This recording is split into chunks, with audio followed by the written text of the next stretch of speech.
Well, good afternoon, friends. Mark Holmes here, and as always, I want to thank you all for watching, commenting, subscribing, and being part of the Jobu Sports Report. Without you guys, this literally does not work. We are a little over 18 days. Actually, a few hours, it'll be into the 17 days until the NFL draft. And of course, there's always the debate on who the Cowboys should take. And a lot of people out there are saying, take Kyle Pitts. In fact, some people are even saying, move up to take Kyle Pitts because he is a generational talent. Generational talent. Generational talent.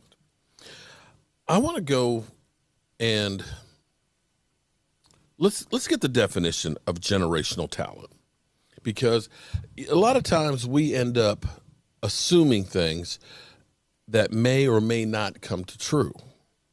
The term generational talent is one that is ever used so often in football. Sociologists have defined a generation as a period of 10 to 20 years. Therefore, in football, a generational talent is usually subscribed to a player who stays at the top of the game for 10 plus years. So what happens is you can look at, say, Tom Brady. Tom Brady is a generational, you could almost say a multi-generational talent, because he has literally been at the top of his game going on 20 years. He has more Super Bowl rings than anybody else. That, my friends, is a generational talent. What we really should say when we talk about somebody like Kyle Pitts is a guy who is a generational prospect, because he hasn't even gotten to the pros. And a lot of times you will have guys who are incredible athletes in college that literally won't bust a grape in the pros for whatever reason. Too many times we will literally hear your Mel Kiper Jr. saying, this is a can't miss talent. He's generational. They said that Andrew Luck was a generational quarterback. Andrew Luck had a pretty good career. But the reality is he was not generational. He was not at the top of the NFL for 10 plus years. In fact, he didn't make it 10 years in the NFL. He had the potential. He had all the tools. But guys that end up being the generational, you don't know until their career is over. You can say a guy has potential.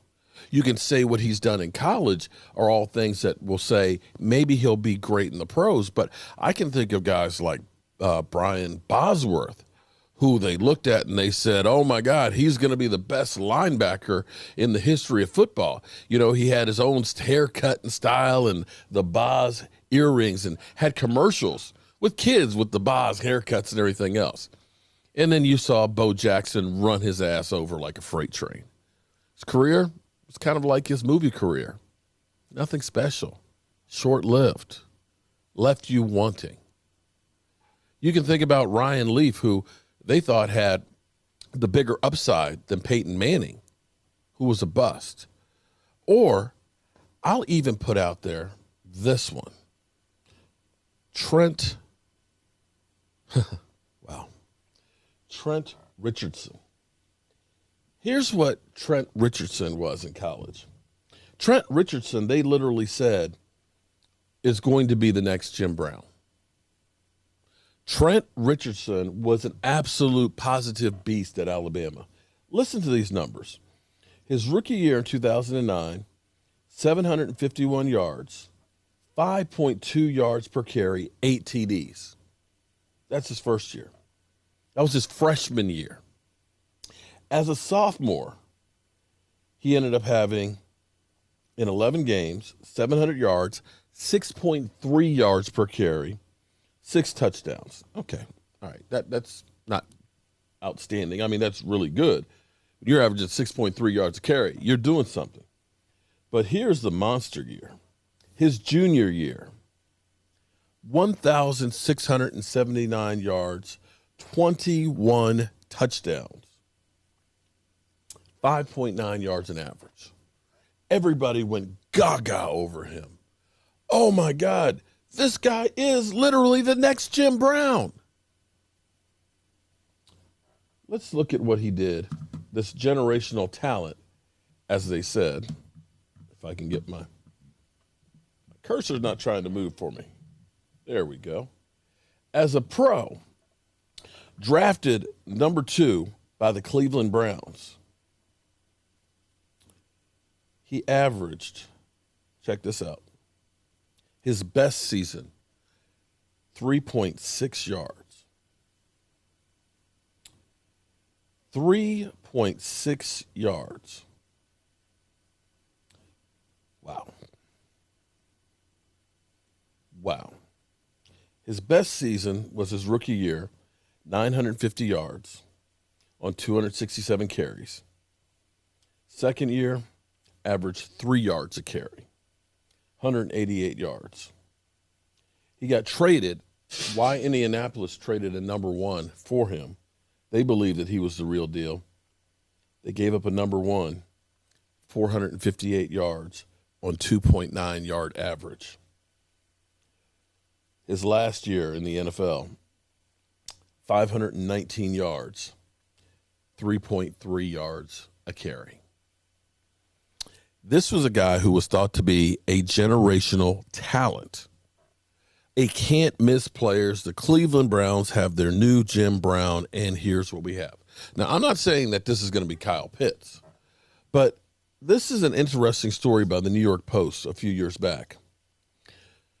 And this will tell you all you need to know about drafting in the NFL. Because like I said, I remember guys like Tony Mandarich, who was going to be the generational talent, who was going to revolutionize offensive linemen. And again, another bust.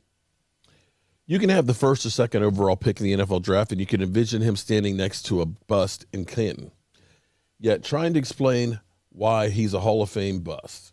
So imagine where's my cursor? I keep forgetting which way it goes because each TV setup is different. So imagine the pressure on general manager Dave Gettleman, who on April 26 may decide he needs a successor to Eli Manning. 39 quarterbacks since 1993 have been drafted in the top 10. Of those, 15 were bust. Let me say that again. Of the 39 quarterbacks that were drafted in the top 10, 15 were bust. 4 have been injury prone.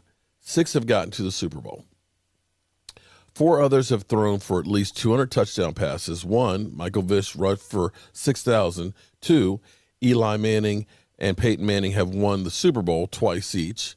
And the jury is out on 7 others since 2014. Your odds aren't really good. On the 25th anniversary sample beginning with the Patriots coach Bill Parcells taking quarterback Drew Brees with the overall pick since 93, the Seahawks selected Rick Mirer as the second. Mirer was likened to Bill Walsh to Joe Montana. Yeah, they said Rick Mirer was Joe Montana. I feel Rick Mirer is outstanding athlete of the draft, Walsh said. To me, he has that Montana movement. And that he is just the ideal quarterback prospect. Meyer's stats, 0.5 completion percentage, 50 touchdowns, 76 interceptions. Ouch. 5 years later, Colts Bill Polian chose Peyton Manning with the first overall pick over Ryan Leaf. Wow. Ryan Leaf was not real good. Chargers GM Bobby Beffert traded up one spot to pick Leaf second. Yeah. Each one has the ingredients to be a top-level quarterback in this league, Bethard said before the draft. They both are the kind of guys you look for. They aren't clones. They are different, but I don't think there's an upside to one or the other. The quarterbacks went 1, 2, and 3 in 1999. Tim Couch was the first pick. He displays so much character and poise, Browns president Colin Parmacy said. Carmen Policy. I'm sorry, I'm having a hard time reading today. I need to put on my glasses. He's such a solid human being. Eagles coach Andy Reid took Don McNabb with the second pick, and the Bengals selected Akili Smith. I'm so tired of hearing about David Killinger, Bengals coach Bruce Colson said. Why don't you guys just write about John Elway and Dan Marino? The story of this draft is we got Akili Smith, and a lot of people had him as the number one on the boards. I'm very pleased. The expansion Texans made David Carr the first pick in 2002. This will be a historic moment for the franchise. We believe in selecting a player in David that possesses all the qualities we're looking for as a player and in person, Texans Bob McNair said. Julius Peppers was second. Joey Harrington was third. We have stability at the quarterback position, Lions president Matt Millen said. It hasn't been here since fill in the blank. So I say all this because, and I know we got the wooden train of my man Joseph Collins. Shout out to you for sending me that hot sauce.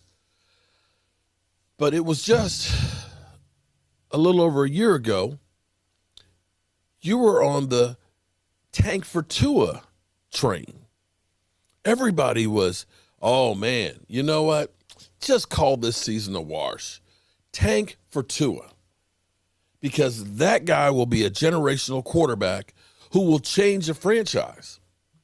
Well, here we sit, a year into Tua being the quarterback of the Miami Dolphins, and we're wondering if the Miami Dolphins aren't trying to grab another quarterback. We heard this year, tank for Trevor. Okay, maybe Trevor will be that 1 out of 39 or 6 out of 39 that ended up having a really good career. But there's no guarantee that what you do in college is going to mean that you're going to be great. Now, in the end, it's all a crapshoot. The best way to win as far as the NFL draft goes is have as many draft picks as possible. It's the bottom line. You want to have as many opportunities as possible. If Kyle Pitts is there, maybe he becomes that generational draft pick for the Dallas Cowboys. Maybe. But then again, maybe not. So you don't reach for players. Your best philosophy is take the best player available at your slot or try and turn it into more opportunities to win. So that's what I got for you guys. Again, I don't have all of the answers. I wish I did.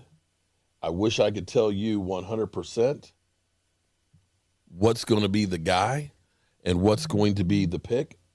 But the reality is you just don't know. With that being said, I'm going to get back out here. I got some more work to do. And I think tonight I'm going to try and do a live stream. If you are a channel member, not a subscriber, I'm going to post a Zoom link in the community tab for you guys to be able to Skype in because I want to do a bit of a test later on to see if we can do this. So as always, I will talk to you later.